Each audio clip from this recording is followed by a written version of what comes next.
Dammam അൽക്കോബാറിലെ ലോകകപ്പ് football stadium നിർമ്മാണത്തിന്റെ ഏറ്റവും പുതിയ വിവരങ്ങൾ പുറത്ത്. കായിക മന്ത്രാലയമാണ് ഈ വിവരങ്ങൾ പുറത്തുവിട്ടത്. സ്റ്റേഡിയത്തിലേക്കുള്ള നടപ്പാതകളുടെയും മൈതാനത്തിന്റെയും നിർമ്മാണ പ്രവൃത്തികൾ അതിവേഗം പുരോഗമിക്കുകയാണ്. 2026 അവസാനത്തോടെ നിർമ്മാണം പൂർത്തിയാക്കാനുള്ള ഒരുക്കങ്ങളാണ് പുരോഗമിക്കുന്നത്.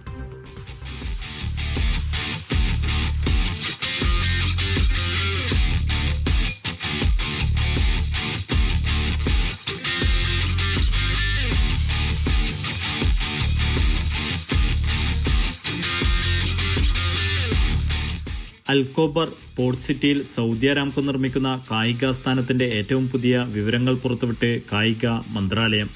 സ്റ്റേഡിയത്തിലേക്കുള്ള നടപ്പാതകളുടെയും കളിമൈതാനത്തിൻ്റെയും നിർമ്മാണ പ്രവൃത്തികൾ ആരംഭിച്ചു കഴിഞ്ഞു. സ്മാർട്ട് കൂളിംഗ് സംവിധാനങ്ങളും സ്ഥാപിച്ചു തുടങ്ങി. $100 കോടി മുതൽ മുടക്കിൽ സൗദി അരാംകോയാണ് സ്റ്റേഡിയം ഒരുക്കുന്നത്.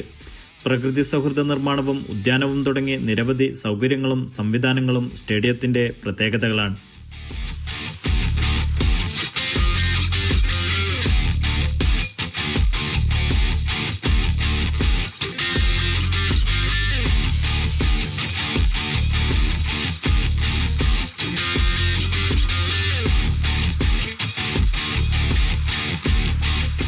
ഫുട്ബോൾ സ്റ്റേഡിയം എന്നതിലുപരി സംയോജിത മൾട്ടി ഉപയോഗ കായിക കേന്ദ്രമായാണ് സമുച്ചയം ഒരുങ്ങുന്നത്.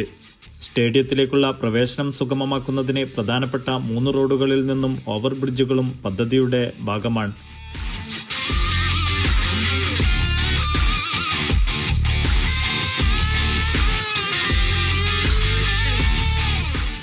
ഏഴായിരത്തിലധികം തൊഴിലാളികളാണ് വ്യത്യസ്ത ഷിഫ്റ്റുകളിലായി 24 മണിക്കൂറും ഇവിടെ ജോലി ചെയ്യുന്നത്. 2034 ലോകകപ്പിന് പുറമെ 2027 ഏഷ്യാകപ്പ് മത്സരങ്ങൾ നടക്കുന്ന പ്രധാന വേദികളിലൊന്നു കൂടിയാണ് ഇവിടം. അൽക്കോബാറിലെ സ്റ്റേഡിയം നിർമ്മാണം പൂർത്തിയാകുന്നതോടെ അൽഖാദിസിയ ക്ലബിൻ്റെ ഹോം ഗ്രൗണ്ടായി മാറും. 47,000 സീറ്റിംഗ് കപ്പാസിറ്റിയുള്ള സ്റ്റേഡിയത്തിൻ്റെ നിർമ്മാണം 2026 പൂർത്തിയാക്കാനാണ് ലക്ഷ്യമിടുന്നത്.